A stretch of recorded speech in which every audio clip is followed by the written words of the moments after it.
नमस्कार दर्शकवृन्द, आजको प्रस्तुति लकटकमा स्वागत छ। म नवराज चालिसे।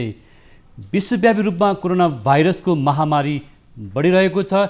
यसको प्रभाव नेपालमा पनि बढ्दो छ र संसदमा प्रधानमन्त्री केपी शर्मा ओलीले कोरोना नियन्त्रण गर्नको लागि सरकार प्रतिबद्ध रहेको, प्रयास गरिरहेको कुरा बताउनु भएको छ र वास्तवमा कोरोना नियन्त्रणभन्दा बाहिर जान थालेको हो कि भन्ने कुरा सडकदेखि संसदसम्म आवाज उठ्न थालेको छ। कोरोना सङ्क्रमित हुनेहरूको सङ्ख्या दिन प्रतिदिन बढिरहेको छ। कोरोनाको सङ्क्रमणबाट नागरिकको जीवन प्रभावित बन्दैछ। त्यसो त लकडाउनको कारणले गर्दा पनि आर्थिक जीवन प्रभावित बनिरहेको छ। लकटकमा हामीले यस्तै सन्दर्भ सामग्रीहरूलाई उठाइरहेको छौँ र आजको विषय रहेको छ प्रधानमन्त्री केपी शर्मा ओलीले संसदमा दिनुभएको जवाफ। सरकार स्वास्थ्य परीक्षणको लागि प्रतिबद्ध छ। 10 अर्बको हिसाब देखाउन पनि सरकार प्रयासरत छ। देखाइनेछ हिसाब किताब भनेर सांसदहरूले उठाएको प्रश्नको जवाब दिनुभएको छ प्रधानमन्त्रीले र सांसद गगन थापाले 10 अर्बको हिसाब किताब देखाउनुपर्छ सरकारले भन्ने कुरा उठाउनु भए लगत्तै प्रधानमन्त्री केपी शर्मा ओलीले सरकार स्वास्थ्य मन्त्रालय अन्तर्गतका सबै हिसाब किताब पारदर्शी राख्न तयार छ भन्ने कुरा बताउनु भएको छ। कोरोनाको यो विपत्तिमा हिसाब किताब भन्दा पनि सबै मिलेर यो सङ्कटमा काम गरौँ। कोरोना कुनै दल विशेषमा मात्रै केन्द्रित छैन।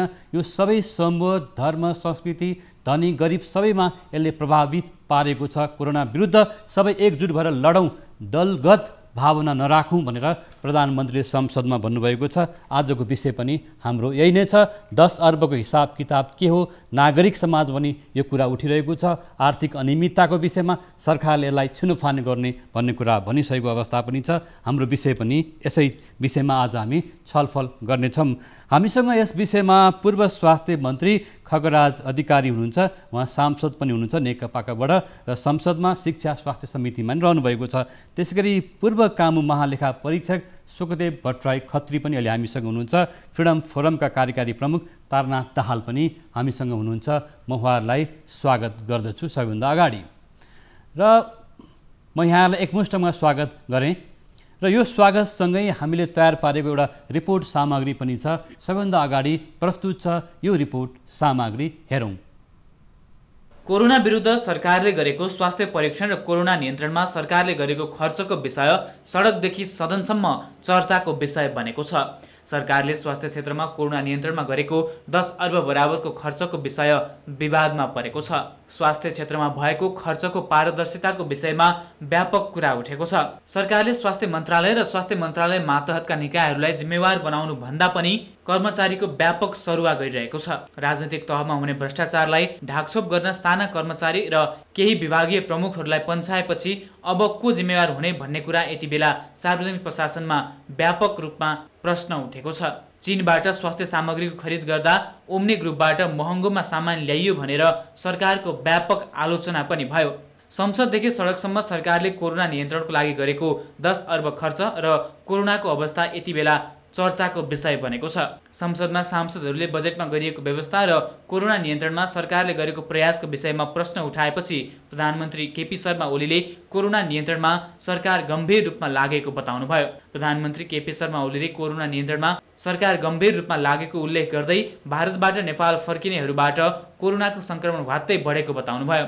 उहाँले नेपालमा कोरोना सङ्क्रमित हुनेमा 85% भारतबाट फर्किएकाहरू मध्येबाट भएको बताउनुभयो। प्रधानमन्त्री ओलीले सरकार पारदर्शिता र सुशासनमा गम्भीर रहेको बताउनुभयो। अनियमितता भयो भन्ने, जेमा पनि अनियमितता भयो भनेर लाञ्छित गर्ने खालका प्रवृत्तिहरू पनि देखिन्छ। म त्यो प्रवृत्तिमा नभग्न सभामुख महोदय मार्फत मान्यजीहरूलाई आग्रह गर्न चाहन्छु। कहीँ कतै यदि अनियमितता भएको छ भने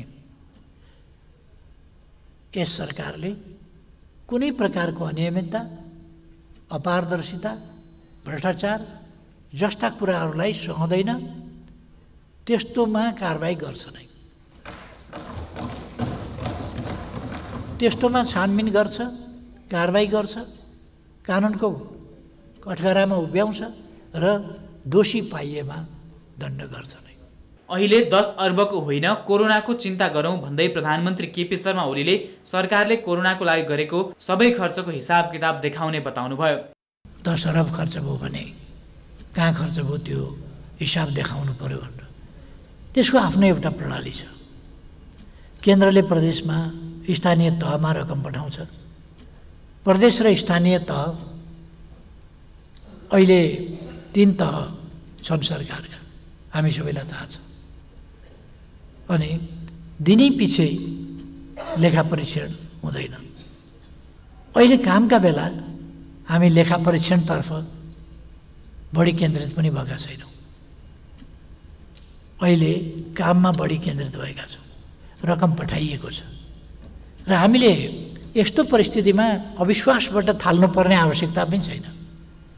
हाम्रा प्रदेश सरकारहरू, हाम्रा स्थानीय तहहरू यस्तो परिस्थितिमा भ्रष्टाचार गर्नै पर्खेर बसेका थिए। अलिकति रकम पाउने बित्तिकै तिनले भ्रष्टाचारै गरे होलान् भनेर आशंका गर्नुपर्ने त्यो स्थिति होइन। संसदमा सांसद तथा पूर्व स्वास्थ्य मन्त्री गगन कुमार थापाले सरकारले गरेको 10 अर्बको खर्चको विवरण र त्यसको हिसाब किताब माग गरेका थिए। सांसद थापाले सरकारले गरेको खर्चमा पारदर्शिता नभएको भन्दै 10 अर्बको हिसाब किताब मागे। उच्च स्तरीय समिति भनेर जुन बनाइएको छ हामी उसलाई चिन्दैनौँ। हामीलाई यहाँ आएर चिनाउनु पर्यो। त्यो समितिको प्रमुखले उप प्रधानमन्त्रीजीले आएर एक हामीले उठाएको प्रश्नको जवाफ दिनु पर्यो। जवाफमा चित्त बुझेन भने सम्माननीय प्रधानमन्त्रीजी आउनु पर्यो। एउटा हाम्रो प्रश्नको उत्तर यहाँ आएर दिनुपर्छ। हामीले आज जवाफका लागि अनुरोध मात्र गरेका छौँ, तर हाम्रो कुराको सुनवाई भएन। 2 दिन अगाडि हामीले विद्युतीय गाडीको सवारीका लगाइएको करका सम्बन्धमा पनि विषय उठायौँ। यी विषयहरूका बारेमा सदनमा आएर उहाँहरूले जवाफ दिनु भएन भने र जवाफमा चित्त बुझेन भने सम्माननीय सभामुख महोदय आज हामीले रेकर्ड गराएका छौँ, जवाफ मागेका छौँ। तर अब जवाफ मागेर मात्र बस्दैनौँ, थपक्क बोलेर थपक्क बस्ने दिन गए। अब सरकारले यहाँ आएर हामीले मागेको हिसाब किताब दिएपछि मात्रै सबै प्रक्रियाहरू सुचारू रूपले अगाडि बढ्ने ठाउँसम्म हामी पुग्छौँ। म अहिले आग्रह गराउन चाहन्छु, सरकारले सोचोस्, तयारी गरोस्। अब सदनमा काङ्ग्रेसले एउटा कुराको हिसाब नदिकन सरकारलाई सुतेर बस्न दिँदैन भन्ने कुरा जानोस्। सांसदहरूले पनि प्रधानमन्त्री ओलीको जवाफमा आएको कोरोना सम्बन्धित विषयमा केन्द्रित भएर प्रतिप्रश्न गरे। PCR टेस्टको सुस्त गति, विश्वसनीयतामाथि प्रश्न उठेको र आरटीटीको प्रयोग र क्वारेन्टाइन स्थलबारे सरकार आफैले बनाएको मापदण्ड समेत पूरा हुन नसकेको विषयमा प्रधानमन्त्री ओलीलाई सांसदहरूले प्रश्न गरेका थिए।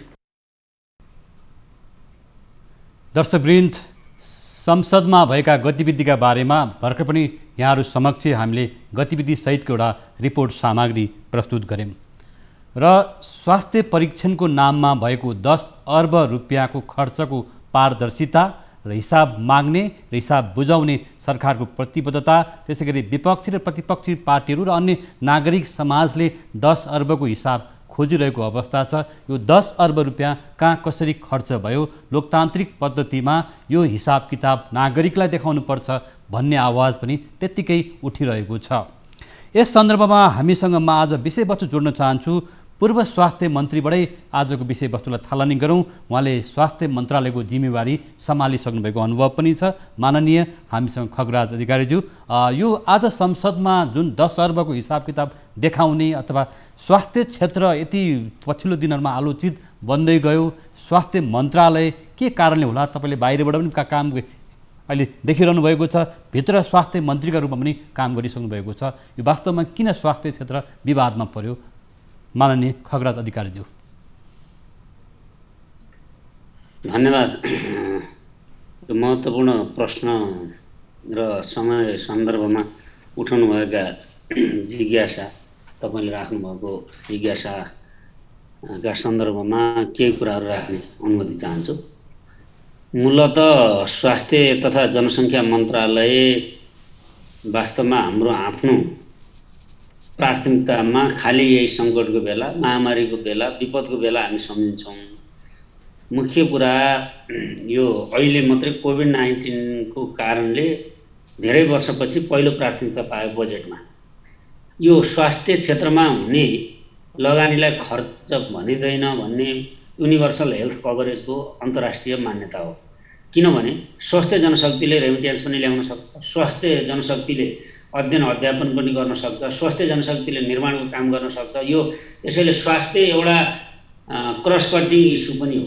यसमा खेलकुद जोडिन्छ, शिक्षा जोडिन्छ, श्रम रोजगार जोडिन्छ, खानेपानी जोडिन्छ।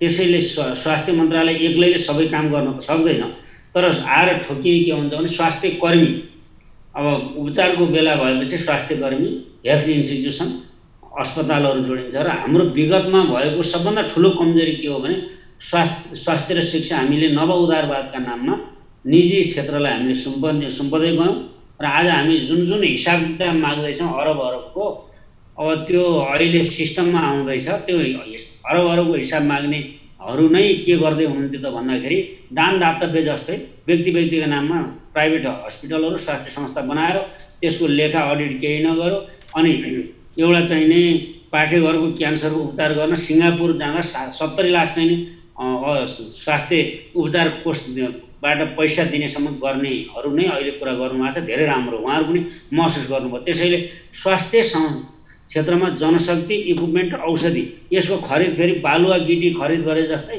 औषधि र इक्विपमेन्ट खरिदको पनि उही सार्वजनिक खरिद ऐन अन्तर्गत हामीले गरेका छौँ। यसमा विशेष व्यवस्था गर्न जरुरी छ। यो महाविपत्तिको बेला, महामारीको बेला सार्वजनिक खरिद ऐनलाई पछ्याएर मात्रै जाँदाखेरि सम्भव हुँदैन। अब यो दुनियाँमा अब भेन्टिलेटरहरू अभाव भए, अब जर्मनी, फ्रान्स जान हिँडेका भेन्टिलेटरहरू ब्याङ्ककबाटै चाहिँ अमेरिका 4 गुणा पैसा तिरेर हिँड्नेसम्मको अवस्था भयो यो। त्यसैले अहिलेको विवाद चाहिँ धेरै स्वास्थ्य क्षेत्रमा धेरै विवाद, आलोचना अथवा हाम्रो स्वास्थ्य मन्त्रालय, स्वास्थ्य सेवा विभाग अथवा स्वास्थ्य निकायहरूले काम गर्न नसकेको हो कि के कारणले हो? बढी आलोचना चाहिँ भइरहेको छ नि त मान्यज्यू।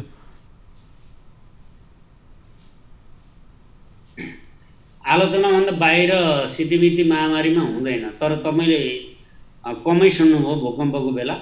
अब यो कोभिड-19ले अलिकति पहिला थाहा थियो, हाम्रा पनि आउन सक्छ भन्ने अनुमानका साथै कोसिस गर्नुभयो। उहाँहरूले खरिदको निम्ति आह्वान पनि गर्नुभयो। 2 पटकसम्म तिनीहरूले अब ती ओम्नी सम्नी के नाम लिनुहुन्छ बेला बेला तपाईँहरू, म त चिन्दिनँ पनि। अनि तिनीहरू पनि त्यो खरिद प्रक्रियामा सामेल भए, अनि तिनीहरूले बोलपत्रमा भाग लिए। तेस्रो सम्ममा पनि कोही नआएपछि अनि त्यसपछि यो विपदको बेलामा गर्न पाइने इमर्जेन्सीको प्रयोग गरेर खरिद गर्दा लौ त्यहाँ घोटाला भयो, फलानाको हो, फेक चाहिँ कुरा पनि गरियो। त्यसैले मनोबल, स्वास्थ्य कर्मीको मनोबल गिराउने काम नगरौँ। किनभने स्वास्थ्य कर्मीहरू मूलत तिनैले भूकम्पको बेला पनि मान्छेहरूलाई हजारौँ हजार मान्छेहरू घाइते भए, कतिले अब लास उठाउनु पर्यो, एम्पुटेसन कसैको खुट्टा काट्ने काम गरिएन, निःशुल्क उपचार गरियो। दोस्रो तेस्रो चौथो दिनमा आए अरू विदेशी हाम्रा सहयोगीहरू।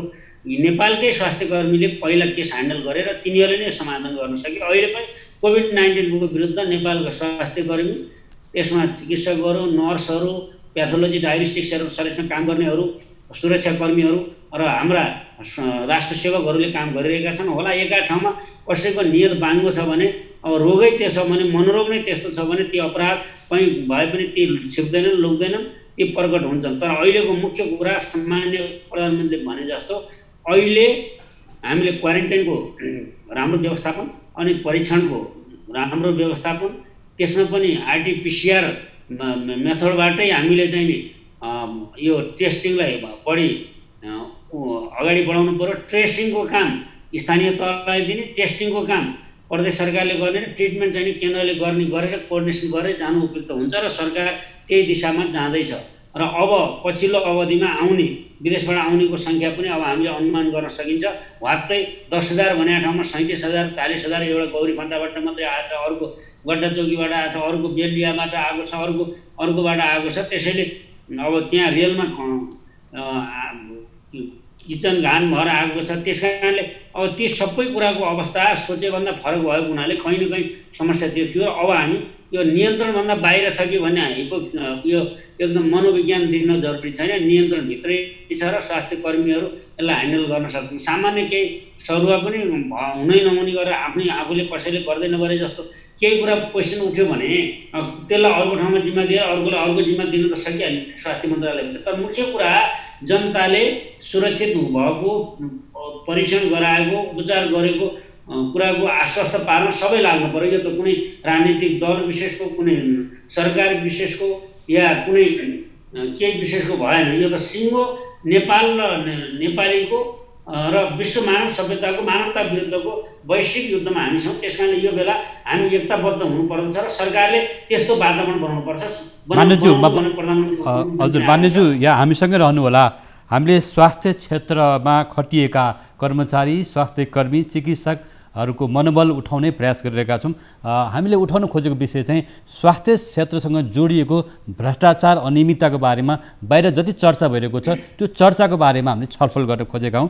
हामीसँग पूर्व महालेखा परीक्षक सुकदेव भट्टराई खत्री पनि हुनुहुन्छ। यो खर्च वर्षको विषयमा महालेखाले कसरी हेरिरहेको हुन्छ? यो वास्तवमा यो खर्च अथवा यो अहिले जुन रूपमा खर्च भइरहेको छ त्यो खर्चको पारदर्शिताको बारेमा संसदमा नै कुरा उठ्यो र सांसदज्यूहरूले पनि कुरा उठाउनुभयो, प्रधानमन्त्री स्वयंले जवाफ दिनुपर्ने अवस्था आयो।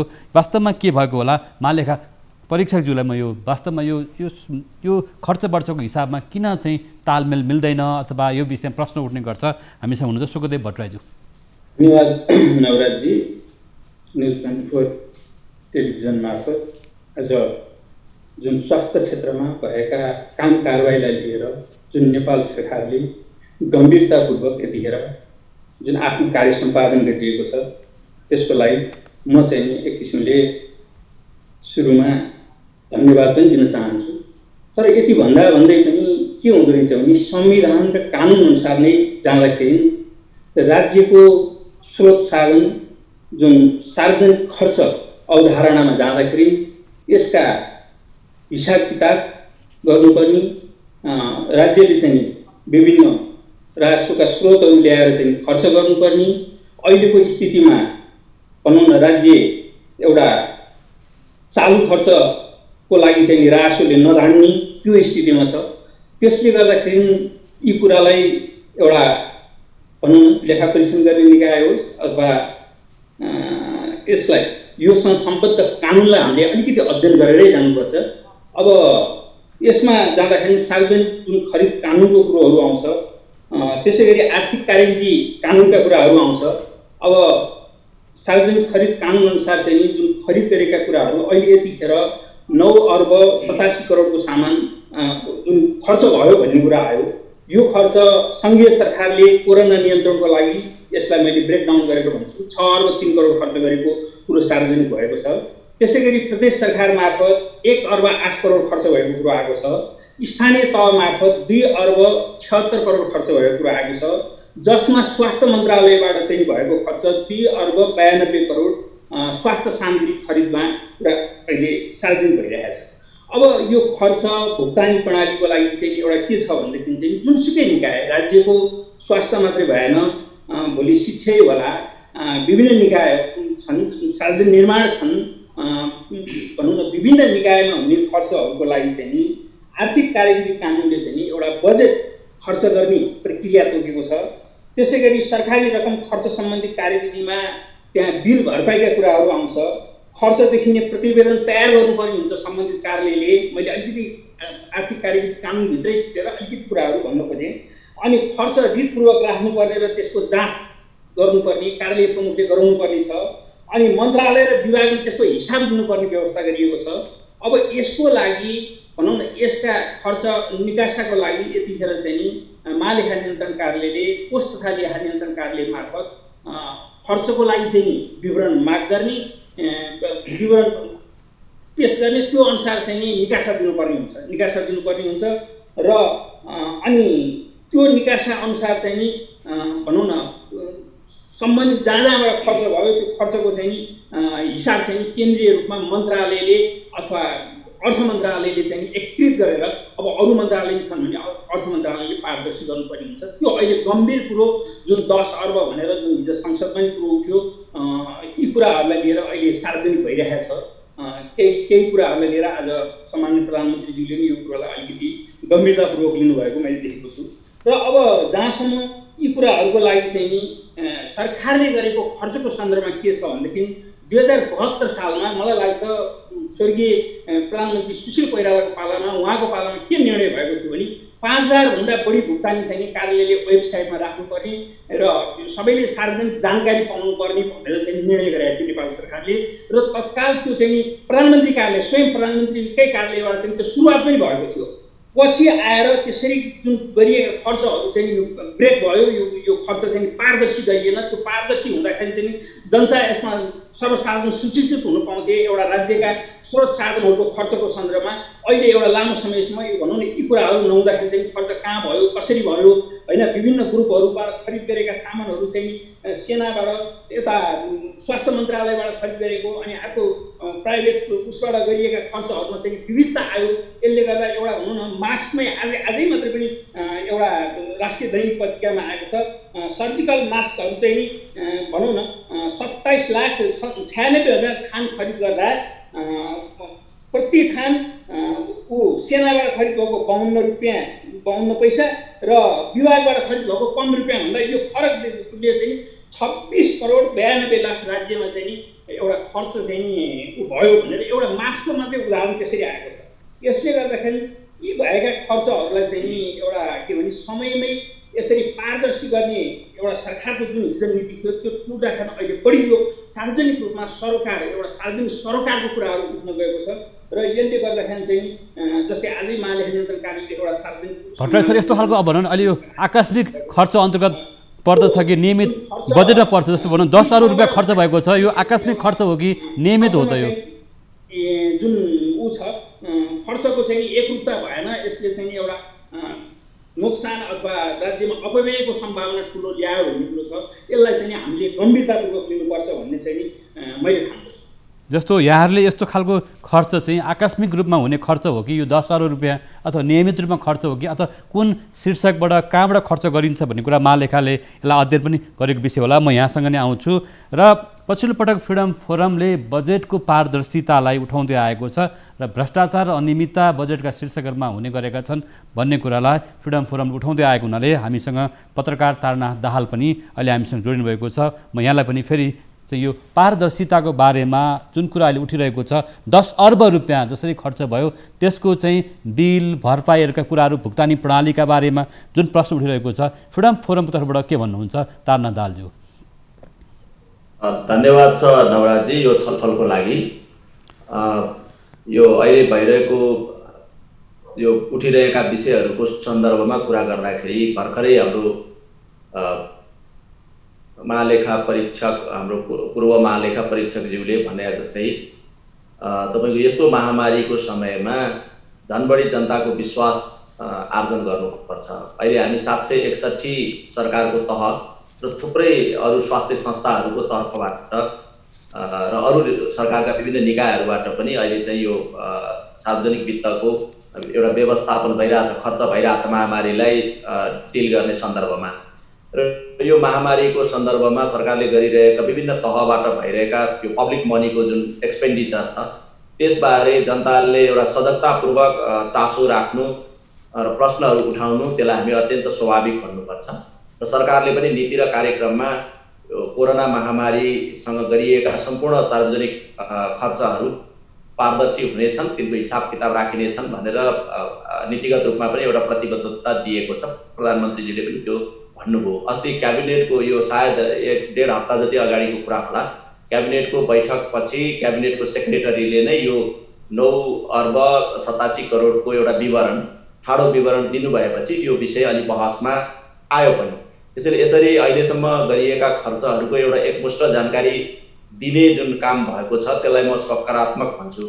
तर अहिले प्रश्नहरू कसरी उठ्यो भने यत्रो झन्डै 10 अर्ब रुपियाँ खर्च भएछ विभिन्न सरकारी निकायहरूबाट, जहाँ चाहिँ दाताहरूको तर्फबाट अथवा अरू संस्थाहरूको तर्फबाट अथवा अरू विभिन्न निकायहरूबाट गरेको खर्च त यसमा छैन भनेपछि यति ठुलो खर्च भइसकेछ तर पनि अहिले मानिसले चाहे जस्तो परीक्षण गर्न पाएको अवस्था छैन, कहीँ किट्स छैन भनिएको छ, कहीँ मेसिन छैन, कहीँ तपाईँको क्वारेन्टाइनहरू हेऱ्यो भने एउटा गुणस्तरीय अवस्थाहरू छैन, सरकारले नागरिकहरूलाई चाहिँ देशभित्र ल्याउन सकिरहेको छैन, जताततै अभाव व्यथिति र जुन किसिमको समस्याहरू देखियो त्यसबाट मानिसमा चाहिँ के बढ्यो भने ओहो यत्रो पैसा त खर्च भइसकेछ तर अवस्था चाहिँ भयावह देखिन्छ भनेपछि यो प्रश्नहरू विभिन्न प्रश्नहरू यी खर्चहरूको सन्दर्भमा अहिले उठिरहेका छन् र त्यो एउटा स्वाभाविक कुरा हो। र त्यहाँ निगरानी गर्ने निकायहरू पनि त्यति सक्रिय भएको अवस्था हुँदैन, आम नागरिकहरूको पनि सजगता र चासो त्यहाँ कम भएको अवस्था हुन्छ। त्यो बेलामा चाहिँ स्वाभाविक रूपमा तपाईँको भ्रष्टाचार मौलाउँछ। एउटा द्वन्द्वको बेला पनि हामीले त्यो देखेका छौँ। हामीले योभन्दा अगाडि पनि विभिन्न किसिमका अप्ठ्यारा विपत्तिहरू भोग्यौँ र त्यहाँनिर चाहिँ भ्रष्टाचारहरूका गर्न चाहने खराब नियत भएका मानिसहरूले एउटा अवसरको त्यसलाई उपयोग गर्ने त्यो सम्भावनाको ब्याकग्राउन्डमा मानिसहरूलाई के लाग्यो भनेदेखि जस्तो अहिले स्वास्थ्य क्षेत्रमा भ्रष्टाचार बढ्यो भन्ने कुरा यहाँले उठाइरहनु भएको छ, जुन भनौँ न 10 अर्ब रुपियाँमा कुन कुन तहमा कसरी भ्रष्टाचार बढ्यो भन्ने एउटा अनुमान गर्ने ठाउँहरू छ, जुन कुरा पारदर्शिता छैन भन्ने कुरा उठाइरहेको छ। जस्तो ओम्नी समूहले ल्याएको सामान खरिदको विषयमा होस् या यो भ्रष्टाचारको प्लेयर्सहरूको बारेमा तपाईँहरूले जुन भनौँ न यहाँ यो भर्खर पनि भन्नुभयो, कस्ता खालका चाहिँ त्यहाँ चाहिँ भनौँ न विभिन्न समूहहरू हुन सक्छन्, त्यहाँ कर्मचारी तन्त्र हुन्छ कि राजनीतिक तन्त्र हुन्छ कि माथिल्लो तह हुन्छ कि आदेश हुन्छ कि निर्देशन हुन्छ कि कसरी हुन्छ त यो? म तपाईँको प्रश्नमा जानुभन्दा अगाडि म एक दुईवटा कुरा कहाँ जोड्न खोजेको भने अहिले भर्खरै हाम्रो खत्री हाम्रो ओएजीको पूर्व परीक्षकज्यूले जुन भन्नुभयो कि एउटा चाहिँ पब्लिक बिलहरू बिजकहरू सार्वजनिक गर्ने कुनै पनि पब्लिक प्रोक्युरमेन्ट हुन्छ, पब्लिक प्रोक्युरमेन्ट त गर्नैपर्छ। झन् यो बेला त झन् धेरै नै पब्लिक प्रोक्युरमेन्ट झन् 3 अर्बको त प्रोक्युरमेन्ट स्वास्थ्य मन्त्रालयले नै आफैले गरेको छ भनेपछि ती कुराहरूमा चाहिँ पारदर्शी ढङ्गले के सामान किन्यो, कोसँग किन्यो, कुन विधिद्वारा किन्यो, कुन वस्तुको कति मूल्य भयो भन्ने कुरा अहिले प्रविधिले चाहिँ अवसर दिएको छ। वेबसाइटहरू मार्फत विभिन्न किसिमको हरेक दिन प्रेस ब्रिफिङ गरिरहेको छ, संसदको बैठकहरू बसिरहेको छ, संसदका समितिहरू सक्रिय छन् भनेपछि संसद मार्फत वेबसाइटहरू मार्फत मिडिया मार्फत आम जनतालाई दिनलाई कुनै अप्ठ्यारो थिएन। ती कुराहरू जुन ढङ्गले अहिले दिएको छैन त्यसले समस्या आयो। अर्को पहिला हामीले चाहिँ महालेखा नियन्त्रक जसले खर्चको लागि निकासा दिन्छ त्यसले चाहिँ आज कति निकासा दियो, कुन शीर्षकमा दियो, कुन कार्यालयलाई दियो, कति खर्च गर्यो भन्ने कुराको डेटाहरू पनि पहिला चाहिँ पब्लिकली आउने एउटा संस्कार बसिसकेको थियो। अहिले त्यसलाई पनि रोकियो। त्यसैले एउटा के हो भने खर्च कहाँ गरिएको छ, कसरी गरिएको छ, के काममा भइरहेछ भन्ने कुरा चाहिँ मानिसले थाहा पाएको छैन। अर्कोतिर समस्या देखिँदाखेरि चाहिँ भ्रष्टाचारका आशंकाहरू, अनियमितताका आशंकाहरू, व्यतिथिका आशंकाहरूले ठाउँ बढी चाहिँ चर्चा गर्ने एउटा अवस्था सिर्जना भएको छ। पर्टिकुलरली तपाईँको यो अहिले चाहिँ यो हेल्थ प्रोक्युरमेन्ट अहिलेको जुन महामारी छ त्यो महामारीमा संसारभर नै प्रोक्युरमेन्ट एकदमै गाह्रो कुरा हो। त्यो गाह्रो छ। ठुलो शक्ति राष्ट्रहरू पनि तछाड मछाड गरेर सामानहरू किन्दैछन्। अन्तर्राष्ट्रिय बजारमा पनि तपाईँको चाहिँ मूल्यको कुनै एउटा एकरूपता छैन। यो बेलामा हाम्रो जस्तो देश जो चाहिँ थोरै सीमित स्रोत साधन हुन्छ, गरिब जनताहरूबाट उठेको करको पैसा हो, जनतालाई बचाउनु पर्ने छ। यहाँको सरकारले बडा सजगै भएर प्रोक्युरमेन्टको कुरामा अनेस्टली एकदमै इमान्दारिता पूर्वक पारदर्शी ढङ्गले कामहरू गरेर विश्वासमा जनतालाई लिनु पर्थ्यो। त्यहाँनिर चाहिँ अलिकति हामी चुकेका छौँ। त्यसमा पर्टिकुलरली त्यो प्रोक्युरमेन्ट म्यानेजमेन्टमा चाहिँ धेरै नै समस्याहरू देखियो। स्वास्थ्य मन्त्रालयले नसकेपछि हामीले आर्मीलाई गुहार्यौँ, आर्मीको पनि कुराहरू आइरहेको छ। तर यो कुराहरू के छ भने कतिपय सत्य होला, कतिपय असत्य होला, हल्लाको कुरा पनि होला, अनुमानको कुरा पनि होला। तर यथार्थ कुरालाई चाहिँ के हो भन्दा ती डेटाहरूको सार्वजनिकरण हुनु पर्यो, ती जानकारीहरू दिनु पर्यो। हाम्रा सिस्टमहरू त छन्। हाम्रो अझ राम्रो त के भने नेपालमा यो महामारीको बिचमै पार्लियामेन्टको बैठकहरू सुरु भयो। संसदीय निगरानी पनि तपाईँको चुस्त र दुरुस्त हुन सक्ने अवसर सिर्जना भयो भनेपछि एटलिस्ट जनताका प्रतिनिधिहरू मार्फत पनि यी विवरणहरू दियो भने त्यसले के हुन्छ त भन्दाखेरि यस्ता आशंकाहरूलाई दूर गर्छ र जनतामा पनि एउटा भरोसा बढ्छ, आश्वस्त अवस्था हुन्छ र सरकारले भनेको कुरा पनि नागरिकले चाहिँ टेर्छन्। महामारीमा सरकार र सबैको लागि महामारी हो भनेपछि अझ हाम्रो यो सरकारले त हामीलाई एउटा अलिकति जस्तो यहाँले उठाउनु भएको विषयलाई म आएँ यहाँले उठाउनु भएको विषयमा म आउँछु। यो 10 अर्बको भन्ने जुन कुरा छ नि, म के भन्छु भने 10 अर्ब त 1.5 हप्ता अगाडिको विवरण हो। अहिले त 12 अर्ब नै खर्च भएको हुनसक्छ। एभ्री डे कति खर्च भइरहेको हुन्छ, यो खर्च त बढेर गएको छ। 761 नै सरकारले खर्च गरिरहेका छन्। उनीहरूका विभिन्न किसिमका कोषहरू बनेका छन्। तर मैले भन्न खोजेको के भने अहिले 761 नै सरकारले कोरोनाको लागि गरिएका कोषहरूको विवरणहरू चाहिँ एभ्री डे पारदर्शी गर्न कुनै अप्ठ्यारो छैन। म आएँ यहाँहरूको विषयमा आएँ। यहाँले जुन आशंका गर्नुभयो पूर्व महालेखा परीक्षक सुखदेव भट्टराई र फ्रिडम फोरम कार्यकारी प्रमुख तारनाथ दाहालले जुन आशंका चाहिँ अहिले स्वास्थ्य मन्त्रालय, स्वास्थ्य निकाय अथवा विभिन्न तह, स्थानीय तह होला, त्यसमा गृह मन्त्रालय पर्ला, त्यसमा चाहिँ प्रहरी होला, नेपाल आर्मीका कुराहरू पनि आइरहेको छ। यो अवस्थामा भ्रष्टाचारको कुरा यति धेरै जोडिँदाखेरि पूर्व स्वास्थ्य मन्त्रीज्यू यो वास्तवमा के भएको होला, के कारणले यसो हुन्छ र आज मात्रै पनि स्वास्थ्य मन्त्रालयका मैले जिम्मेवार पदाधिकारीलाई फोन गरेर सोद्धाखेरि अहिले विभागीय प्रमुखहरू कर्मचारीहरूलाई नै पन्छाउने काम भएको छ, अब जिम्मेवारी कसले लिने त यस्तो भएको अवस्थामा भन्ने पनि कुरा आएको छ। मसँग फेरि मान्यज्यूलाई जोड्न चाहन्छु, खगराज अधिकारीज्यू। पहिलो कुरा त यो बजेट बनाउने काम भइसकेपछि बजेट अब आज बजेट पास भयो। पहिला हामी हुँदाखेरि त्यसै बजेट पास गर्नु पर्थ्यो, किनभने त्यो साउनभन्दा पछिसम्म बजेट डिस्कसन हुन्थ्यो। संविधान बनायौँ हामीले, संविधानमा जेठ 15 गते नै बजेट प्रस्तुत गर्ने र त्यो अहिले त आजै बजेट विनियोजन शीर्षकमाथि का छलफल सकिएर बजेट पास भयो। अब आर्थिक विधेयकको अब संशोधन छ, राष्ट्र ऋण उठाउने वा ऋण तथा जमानतको ती 3टा विधेयक पनि अब 72 घण्टापछि तिनको संशोधन हुन्छ या अब त्यसको बिना संशोधन छलफल होला, पारित हुन्छ प्रतिनिधि सभाबाट, त्यसपछि राष्ट्रिय सभामा जान्छ र अनि बजेट चाहिँ नि समयभित्रै पास हुने व्यवस्था मिलाएको छ हामीले। अब पहिला त पेशकी बजेट पनि पास गर्नुपर्ने थियो, अब अहिले त्यो चाहिँ झन्झटमा हामी छैनौँ। त्यो आइसकेपछि अख्तियारी सम्बन्धित मन्त्रालयको सचिवले लिनुपर्ने हुन्छ र मन्त्रीले नीतिगत कुरा गर्ने हो। त्यसमा खरिदमा चासो राख्नु पनि हुँदैन। त्यहाँ म छैन्जेलसम्म मैले कहिले पनि 1 रुपियाँको पनि खरिदमा चासो पनि राखिनँ। त्यसैले म त्यसमा जुन संसदले पास गर्यो त्यो भोल्युमभित्र, त्यो सिलिङभित्र नै हामीले खर्च गर्ने हो। त्यसको अधिकारी तोकेको हुन्छ, अख्तियार सिधै जान्छ, मन्त्रीलाई पनि चासो हुँदैन। चासो राख्नु भनेकै खरिदहरूमा या खर्चहरूमा या विनियोजन शीर्षकले छुट्याएको भन्दा फरक ढङ्गले चासो राख्नु भनेकै अनियमिततालाई प्रोत्साहित हुन्छ। हामीले जान्दैनौँ, फलाने ठाउँमा अस्पताल एउटा थपिदेऊ भन्यो भने 10वटा ठाउँमा अरूले थप्छ होला नि, त्यस कारणले त्यो हुँदैन। त्यो बजेटमै तोकिएकै समयभित्र तोकिएकै सिस्टमभित्रैबाट बाहेक अरू काम गर्नु हुँदैन। त्यसो गर्नु नै अनियमिततालाई हामीले जानी नजानी प्रोत्साहित गरेको हुन्छ। त्यस कारणले राजनीतिक कर्मीहरूको मुख्य काम नीतिगत निर्णयहरूमा कार्यरत रहने हो र अख्तियारी आइसकेपछि मुख्यतया त्यसको नेतृत्व सचिवले गर्ने हो र त्यहाँ मूल्याङ्कन पनि हुन्छ। अब बेरोजगार फर्स्यो मान्यज्यू, अहिले यति बेला स्वास्थ्य मन्त्रालयका सचिव र विभागका प्रमुखहरू, विभागीय प्रमुखहरूलाई सरुवा गरिएको छ, कर्मचारीहरूको सरुवा भएको छ। मैले आजै पनि स्वास्थ्य मन्त्रालयका पदाधिकारीलाई सोद्धाखेरि कर्मचारीको सरुवा भएको अवस्था छ, हामीले केही बोल्न मिल्दैन र अब जसले जिम्मेवारी लिन्छ उहाँ नै पन्छिनु भएको अवस्था छ। कसले यो चाहिँ प्रश्नको उत्तर दिने भन्दाखेरि अलि अन्यल र दुविधा।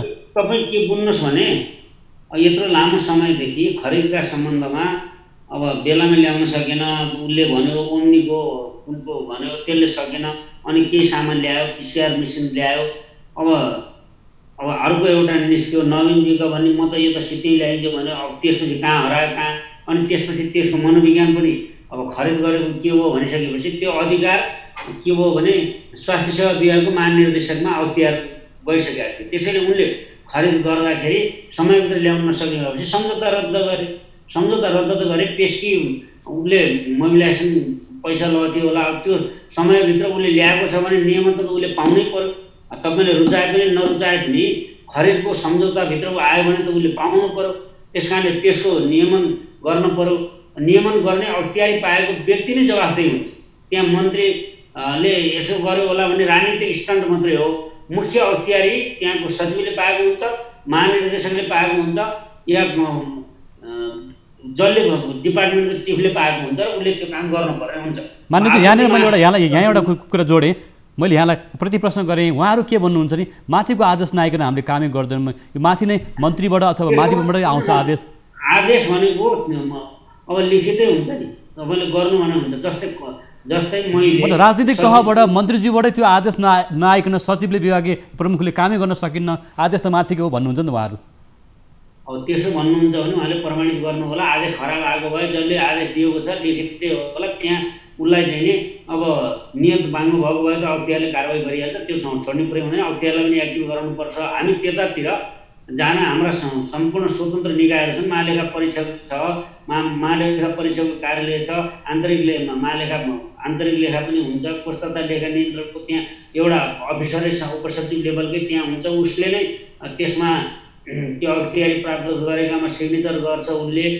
त्यस कारण त्यो विधि छँदैछ। त्यसैले मैले के भन्छु भने आदेशसम्म म त्यहाँ भइन्जेल मैले 20-21 महिना काम गरेँ गृह मन्त्रालयमा, एउटा पनि कुनै आदेश त्यस्तो छैन। क्याबिनेटले गरेको आदेश त अब उहाँहरूले सिस्टमबाटै सचिवले अब टिप्पणी उठाउँदै आउनुहुन्छ, अनि त्यसपछि सदर भनेर मन्त्रीले भन्छ, अनि क्याबिनेट निर्णय गर्छ। एउटा पनि 1 रुपियाँमा पनि इन्ट्रेस्ट किन देखाउनु पर्यो मन्त्रीले?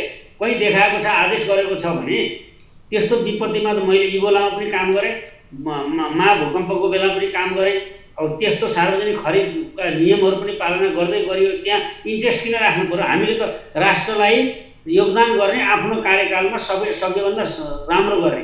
मैले त त्यहाँ आर्थिक सहायता, चन्दा, पुरस्कार जे थिए, उपचार खर्च एउटा मान्छे पेसै चल्दै त्यो हुँदैन। निवेदन दिनुपर्छ, म गरिब छु भन्नुपर्छ, अनि त्यो आएको निवेदनको आधारमा त प्रधानमन्त्रीको कुरा पनि तपाईँले मौखिक रूपमा भनेर हुन्न कि क्याबिनेटबाट निर्णय गर्नुहोस्, अनि मैले चाहिँ व्यक्तिगत गर्न सक्दिनँ, त्यसैले फर्ममा उसले भर्नु पऱ्यो, म गरिब छु, सुनको सिक्री लाउँछ, कारमा चढेर आउँछ, आर्थिक उपचार खर्च लिएर जान्छ, यो सिस्टम हुन्न भनेर फर्मेट बनाएर निवेदन दिएर त्यो सार्वजनिक गरेर डिस्प्लेमै राख्ने गरेर अनि उसले त्यसरी कन्ट्रोल पनि गरियो।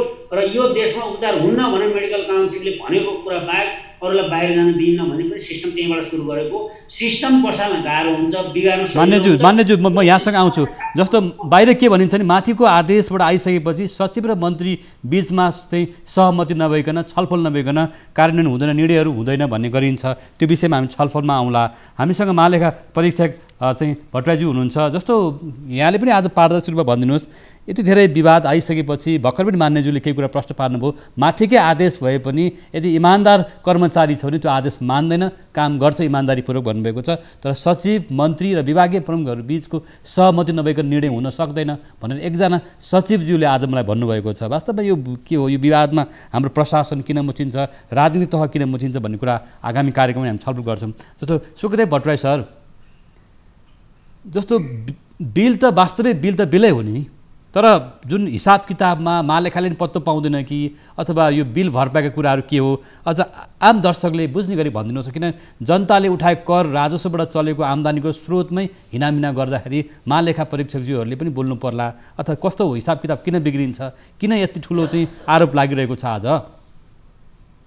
भट्टराई सर, यसबारेमा के छ भने अलिकति म गर्न चाहन्छु यो विषयवस्तुमै। यही विषयवस्तुमा स्वास्थ्यका सामग्री, उपकरणहरू कुन कुन सामग्री के कुन दरमा कोसँग खरिद भयो भनेर एउटा मुलुकको जनताको प्रतिनिधि, सार्वजनिक लेखा संसदको समिति, जुन संसदीय समिति छ त्यसलाई एउटा संसदकै अङ्ग मानिन्छ, सार्वजनिक लेखा समितिले केही समय अगाडि यसबारेमा चाहिँ स्वास्थ्य मन्त्रालयसँग एउटा स्पष्टीकरण माग्यो र स्वास्थ्य मन्त्रालयले त्यो कुरो विवरणहरू डिटेलमा नदिकन केही झाराटादी किसिमले दियो भन्ने कुरो एउटा सार्वजनिक मिडिया मार्फत यो कुरो जानकारीमा आएको छ।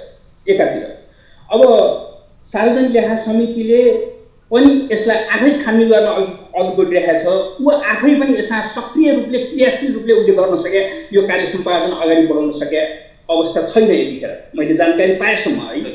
एकातिर अब अर्कोतिर यसमा भनौँ यसको कारबाहीको लागि अख्तियार पनि केही कुरोहरू अगाडि बढाएको अवस्था हो र उसले पनि के गरिरहेको छ भने दैनिक रूपमा रङ्गे हात र एउटा नक्कली प्रमाणपत्रलाई चाहिँ सङ्ख्या पुर्याउन ऊ अगाडि बढाएको छ। तर यत्रो ठुलो उसमा एउटा सार्वजनिक चासो भइसके, एउटा उसले सार्वजनिक जनतालाई जवाबदेहिता पुरा गर्नुपर्ने निकायले गरेका छैन एकातिर। अर्कोतिर जहाँसम्म महालेखा परीक्षक कार्यालयको कुरा आयो लेखा परीक्षणको सन्दर्भमा, अब लेखा परीक्षणको सन्दर्भमा के छ भने त्रैमासिक रूपमा कोष तथा लेखा नियन्त्रण कार्यालयले यसको अडिट गर्ने हो। भनौँ न कोष तथा लेखा नियन्त्रण कहाँबाट खर्च भएको छ, जस्तै स्थानीय निकाय भन्नु 2 अर्ब 76 करोड त स्थानीय निकायबाट खर्च भएको छ। अब यो विभिन्न जिल्लामा छ, अब त्यहाँबाट चाहिँ आलेको हुनुपर्छ, त्यहाँबाट आउनुपर्छ। त्यसपछि पूर्ण रूपमा चाहिँ यसको आर्थिक विवरण मन्त्रालयबाट बनेर आइसकेपछि चाहिँ महालेखा परीक्षक कार्यालय गर्ने हो। अब यहाँ एउटा खड्केको र एउटा असाध्यै संवेदनशील कुरो म यहाँको मिडिया मार्फत म भन्न चाहन्छु। म पनि एउटा लामो समय नेपाल सरकारको उसमा भनौँ लामो समय मैले मूल्याङ्कन गरेँ। आदरमा म के भन्न चाहन्छु भनेदेखि चाहिँ नि अब मन्त्रीजीहरूले चाहिँ आफ्नो कार्य सम्पादन नियमावली अनुसार एउटा ऊ अनुसार चाहिँ काम गर्ने हो। त्यसमा अब कुनै ठाउँमा हस्तक्षेप होला, कुनै ठाउँमा नहोला, त्यो कुरो विभिन्न ठाउँमा ऊ भइरहेको छ।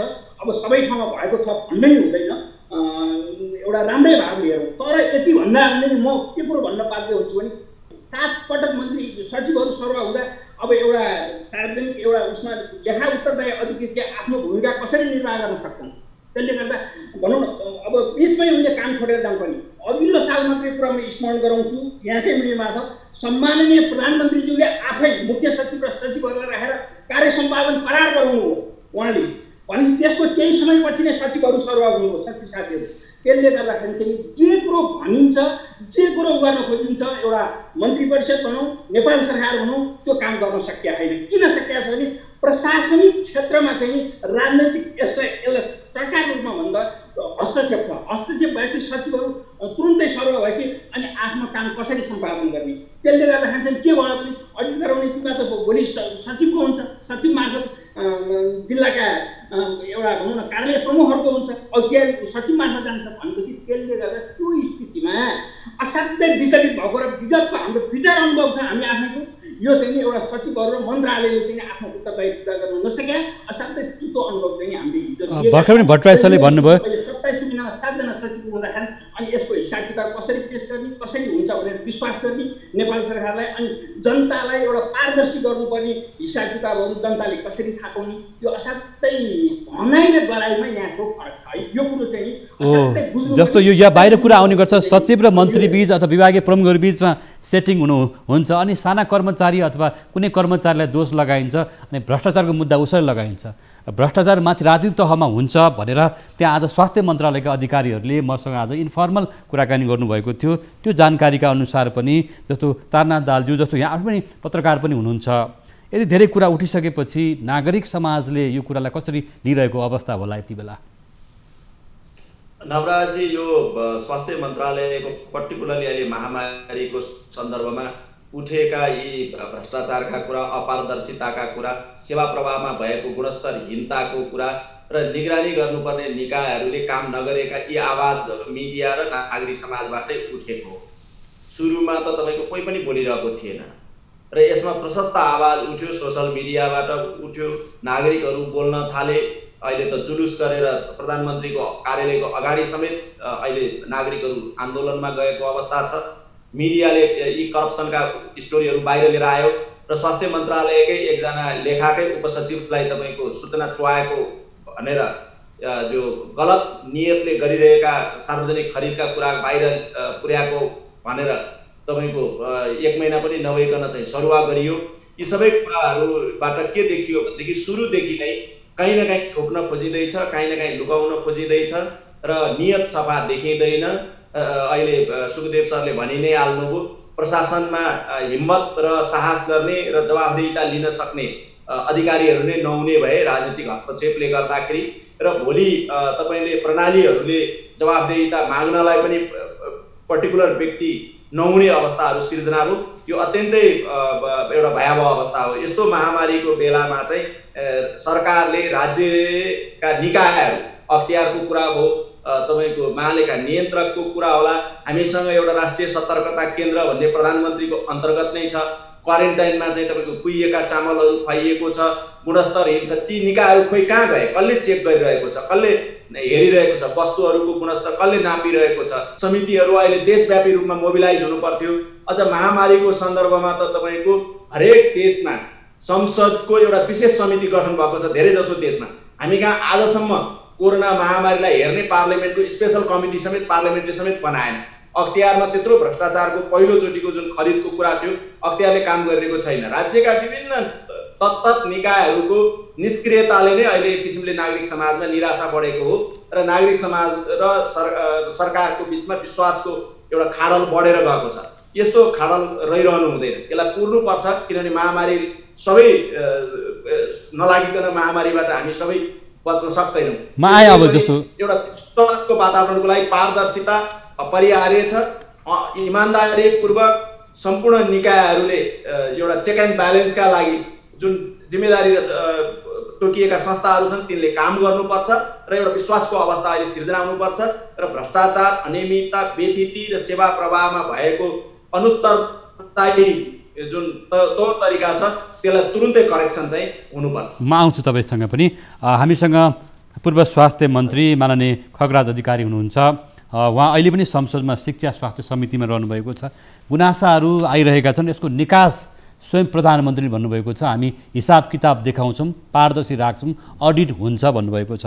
र यो विषयलाई यदि धेरै कुरा उठिसकेपछि मान्य खगराज अधिकारीज्यू के भन्नुहुन्छ? अब यो निकास के हो? नागरिक समाजलाई कसरी विश्वस्त बनाउने कि अब स्वास्थ्य परीक्षण भएको छ, बाहिरबाट ल्याएका सामग्रीहरू पनि पारदर्शी रूपमा खरिद प्रकरणमा हुन्छ, अथवा कर्मचारी र राजनीतिक तहमा जुन कुरा यहाँ उठ्यो नि यो भ्रष्टाचार अनियमितताको विषय लिएर यसलाई प्रश्न पारिदिनुहोस् मान्यज्यू, मान्य अधिकारी। अब हाम्रो कस्तो छ भने शक्ति पृथकीकरणको सिद्धान्त, शक्ति सन्तुलनको सिद्धान्तका आधारमा हाम्रो शासकीय स्वरूप र राजनीतिक प्रणाली छ। त्यस कारणले अब कार्यकारी अधिकार मन्त्री परिषदमा छ। अब संसदका समितिहरू तिनको निगरानी निर्देशन गर्छन्, अनुगमन गर्छन्, निर्देशन गर्छन् र अनि संसदले कानुन बनाउँछ, कानुनअनुसार काम सरकारले गर्यो कि कानुनको उल्लङ्घन गर्यो त्यो चाहिँ न्यायपालिकाले हेर्छ। त्यसबाहेक पनि लेखा परीक्षणको काम हुन्छ, अख्तियारले अनियमितताको सार्वजनिक हितका विपरीत काम भएको काममा अख्तियारले कारबाही मन्त्रीलाई कारबाहीको निम्ति लेखी पठाउँछ र ऊ मन्त्री निलम्बितै हुन्छ, प्रधानमन्त्रीले निलम्बित गरिदिनुहोस् अथवा हटाइदिनुहोस् भन्न सक्छ। त्यस्तो विगतमा भएको पनि छ। त्यस कारणले छानबिन गर्ने निकायहरू छन् र एकदमै स्वच्छ मनले काम गर्दा जस्तासुकै आपतमा जस्तासुकै अप्ठ्यारोमा पनि कुनै आपत्ति हुँदैन। सम्बन्धित तोकेकै अधिकारीले काम गर्नुपर्छ, जिम्मा लिनुपर्छ। अनि तिमीले बेलामा खर्च किन गरेनौ अथवा तिमीले निकास किन दिएनौ या काम किन छिटो गरेनौ अथवा अब एमडिआको मिटिङ हुन्छ, एनडिआको मिटिङ हुन्छ, ती किन हुन्छन् भन्दाखेरि मन्त्रालय स्तरको काम महिनामा काम भयो कि भएन, या विकास आयोजना P1 P2 का छन्, राष्ट्रिय गौरवका आयोजना होला, तिनीहरू भयो कि भएन। अब म तपाईँलाई एउटा उदाहरण दिन्छु। हाम्रो चासो के थियो भने 13-14 वर्षसम्म त्यति अलपत्र परेर त्यहाँका चाहिँ सामग्री चोरेर लानेसम्म थियो। ट्रमा सेन्टर किन सुरु भएन भनेर गरियो। हामीले 4-5 महिनामै ट्रमा सेन्टर सुरु गऱ्यौँ। अहिले अलिकति उपचार त्यसले दिएको छ। BSL थर्ड ल्याब जुन छ त्यो पनि वर्षौँदेखि अलपत्र रहेछ। मै आएपछि उद्घाटन गरियो। हामीले चासोले नि त्यसमा हो, कहाँ खरिदमा कहाँ के मन्त्रीलाई त्यो चासो पनि हुँदैन, चासो लिन पनि हुँदैन। जस्तो अब हामी अन्तिममा आइसकेका छौँ। हामीसँग भट्टराई सर थोरै अन्तिममा के भन्न चाहन्छ? एकदम 1 मिनटमा अब हामी निकासमा जाउँ, एकदम थोरैमा भट्टराई सर। यो अहिले विशेष परिस्थिति वास्तवमा आम नागरिक भएको उकुस मुकुस हामी 10 करोडमा 10 करोड भनेका छौँ। एउटा के भने यतिखेर जनताको एउटा रोगबाट एउटा विश्वव्यापी हुँदा हुँदै पनि अहिले नेपालमा जति थोरै छ, अब यो अलिकति भगवान भरोसा यसलाई चाहिँ नि होस्, यो चाहिँ हाम्रो एउटा रहन्छ र एउटा जनतालाई एउटा खाद्यको लागि चाहिँ एउटा भनौँ न सार्वजनिक रूपमा जनताहरूले दुःख भोग्न नपरोस्। र यहाँले जुन महालेखा भन्ने कुरो अगाडिदेखि भनिरहनु भएको हुनाले म एउटा कुरो यो 10 अर्बको रुपियाँको हिसाबमा आयो नि महालेखाले यो विषयमा चाहिँ आफ्नो हिसाब किताब म देख्दिनँ। किनभने विगतमा नेपाल सरकारले भनौँ न कतिपय स्थितिमा स्थानीय निकायको लेखा परीक्षण गराउन नसकेको अवस्था असाध्यै यो तितो अनुभव छ हामीलाई। विशेष गरी तराईका क्षेत्रमा वैदेशिक सहायताको अहिले ठुलो आइरहेको छ, कुरो उठिरहेको छ। वैदेशिक सहायताको लेखा परीक्षण हुन नसकेको र हामीले भन्दा महालेखाले भन्दा पछिल्ला अर्थमन्त्रीहरूले पछि चाहिँ आफ्नो उसमा कार्यक्रममा राखेर यसलाई केही पारदर्शी गर्न थाल्नुभयो। तर पनि यो हुन सकेको छैन। विगतमा स्वास्थ्य क्षेत्रका डाक्टर साहबहरूले चाहिँ विदेशबाट आएको सहायता चाहिँ आफ्नो खातामा राखेर खर्च गर्नुभयो। यतिसम्म पनि एउटा दपोट गर्ने काम भएको थियो। स्वास्थ्य क्षेत्रको मैले चाहिँ तितो अनुभव भन्नुपर्छ यहाँलाई। भट्टराई सर महालेखा पनि दबावमा पर्छै पर्दैन। भट्टराई सर एउटा कुरा महालेखा पनि दबावमा आउँछ कि आउँदैन? दबावमा परेर तपाईँहरू हिसाब किताब लुकाउनु हुन्छ हुन्न, के छ? महालेखाले अब मेजर राष्ट्रिय इस्युमा त अब दबाव पर्ने कुरै हुँदैन। अब कुनै ठाउँमा एका ठाउँमा चाहिँ कर्मचारी साथीहरूले दबावमा गर्नु भएछ भने व्यवस्थापनले चाहिँ एउटा विभिन्न व्यवहारिक कारबाहीसम्म पनि गर्छ। यो हाम्रो एउटा म्यानुअल र एउटा लेखा परीक्षण मानदण्ड अनुसार हामी जानुपर्ने हुन्छ। अन्तर्राष्ट्रिय अभ्यासलाई अभ्यासलाई हामीले परिपालना गरेका छ। इन्टोसाई एसोसाईको त्यो अहिले पछिल्ला दिनमा यति हुँदा पनि विभिन्न ठाउँमा गुनासो आइरहन्छ। महालेखाभित्र नआउने म भन्दिनँ, आइरहेका छन्। अब यसलाई सुधार गर्दै जाने कुरा हो। हजुर, अब हामी अन्तिममा मैले तानाजीलाई थोरै समय दिन्छु, एकैछिन उहाँले केही समितिहरूको पनि लेखा परीक्षण नगराएको अवस्था छ। त्यसले गर्दा महालेखासँग मात्रै भर पर्ने स्थिति पनि होइन भन्छु। नेपाल सरकारका लेखा उत्तरदायी अधिकृत र नेपाल सरकार आफैले चाहिँ हिसाब पारदर्शी गर्ने, चुस्त राख्ने, मितव्ययी कार्यदक्ष काम उहाँहरूबाट भइदियो भने अनि अरू निकायबाट चाहिँ हुन्छ भन्ने आशा राख्न सकिन्छ। महालेखा जस्तो निकायले निष्पक्ष रूपमा लेखाको हिसाब किताब खातापाता राखोस् भन्ने नै हो। अब अन्तिममा थोरै तपाईँहरू दुईजनालाई म समय दिन्छु। हजुर, अब हामी अन्तिममा निष्कर्षमा जाउँ। ताराजी एकदम थोरै के भन्नुहुन्छ? नवराज हजुर, नवराज अहिले भर्खरै आयो नि, अहिलेकै विषयमा हामी कुरा गरौँ।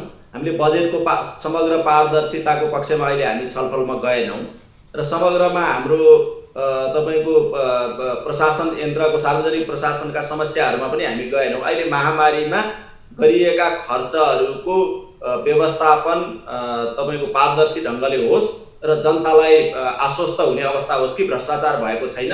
सबै तहका हाम्रा 761 नै सरकारले इमान्दारीपूर्वक काम गरिरहेका छन् र सीमित स्रोत साधन हामी जनताले तिरेको ट्याक्सको करको रकमको सही सदुपयोग भएको छ। सरकारले इमान्दारीपूर्वक काम गरेको छ भन्ने कुराको अवस्था सिर्जना गर्नका लागि तत्कालै सम्पूर्ण संस्थाहरू चाहिँ सक्रिय हुनुपर्छ।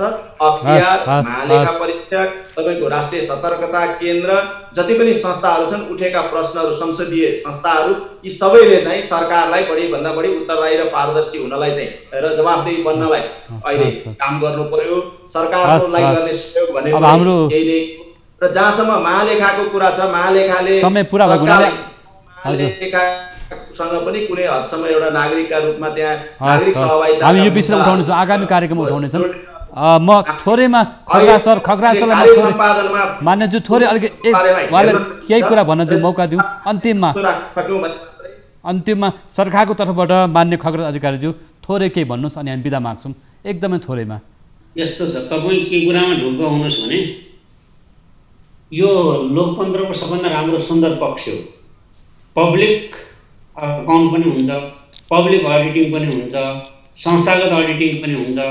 अब हामीले राजनीतिक कर्मीहरूले त्यो अवसर पाउने भनेको जनसेवा गर्ने उच्चतम अवसर हो। यसको सदुपयोग त्यसरी गर्नुपर्छ। म अब नियत मैले नराम्रो कसैको देखाएको छैन। यो बेलामा अब क्वारेन्टाइन बनाउन लागेका छन्, मान्छेलाई राहत दिन हिँडेका छन् स्थानीय तह पनि। उनीहरू भर्खरै चाहिँ अब कानुन बनाएका छन्, अब संरचना बनाएका छन्। उनीहरूले गरेका कामलाई प्रोत्साहित गरौँ। अघि के हो भने कानुनले त्यो कानुन छल्ने दुर्नियत बोकेकाहरू, कुनियत बोकेकाहरूले त्यो पुवालबाट छिर्छन् कि भनेर अब सबैलाई एउटै मान्यज्यू नहेरौँ। हाम्रो समय पुरा भएको हुनाले मैले तपाईँहरू पाउँदैनन्, त्यसलाई हामी छानबिन गरेर कारबाहीको दायरामा ल्याउँछौँ। तपाईँहरू ढुक्क हुनुहोस् भनेर प्रधानमन्त्रीले भन्नुभएको छ, संसदले पनि भनेको छ। हामी हाम्रा गतिविधिहरू पनि सञ्चालन गर्छौँ, परीक्षण गर्छौँ। भोलि नै हाम्रो स्वास्थ्य शिक्षा समितिको बैठक छ। हामी शिक्षा मन्त्रालयहरूका काम कारबाहीको बारेमा हस् मान्यज्यू, अब हाम्रो चाहिँ समय पुरा भइसकेको हुनाले यहाँहरूले जुन कुरा यो आजको हाम्रो कार्यक्रममा यहाँले जुन आफ्नो कुरा भावनाहरू राख्नु खुला रूपमा, यसको लागि तपाईँहरू सबैलाई हामी धन्यवाद दिन चाहन्छौँ। धन्यवाद। हाम्रो समय पुरा भएको गरेपछि थाहा पाइन्छ भने चाहिँ अनुत्तरदायी कुरा हो। जनताले चाहिँ यो सार्वजनिक खर्च, खास गरी महामारीमा गरेका खर्चको जानकारी यहाँहरूलाई हाम्रो जुन समय दिए यहाँहरू सबैलाई धन्यवाद। किनभने समय अभाव कारणले गर्दा तपाईँहरू पुरा हामी छलफल गर्न सकेनौँ। फेरि पनि यस्तो कार्यक्रममा इस्युमा मुद्दामा बढ्नेछौँ। आज सहभागी हुनुभएकोमा सबैलाई धन्यवाद, यहाँहरूलाई धन्यवाद।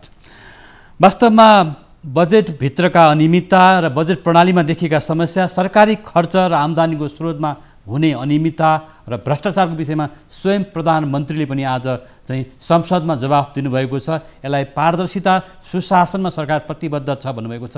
हेरौँ नागरिकलाई परेको यो दुःख कष्टमा सरकार अथवा त्योसँग सम्बन्धित निकायहरूले भ्रष्टाचार नगरून्, नागरिकलाई यति बेला सहयोग र सत्कार एउटा सहयोगको भावना आवश्यक छ र स्वास्थ्य क्षेत्रमा देखेको व्यथिति चाहिँ अन्त्य होस् भन्ने कामना गर्दै आज हामीसँग जोडिनु भएको थियो पूर्व स्वास्थ्य मन्त्री खग्रास अधिकारी, त्यसै गरी पूर्व कामु महालेखा परीक्षक सुखदेव भट्टराई खत्री, फ्रिडम फोरम कार्यकारी प्रमुख पत्रकार तारानाथ दाहाल। सबैलाई धन्यवाद र नियमित प्रस्तुति लक टकको समय पनि पुरा भएको छ।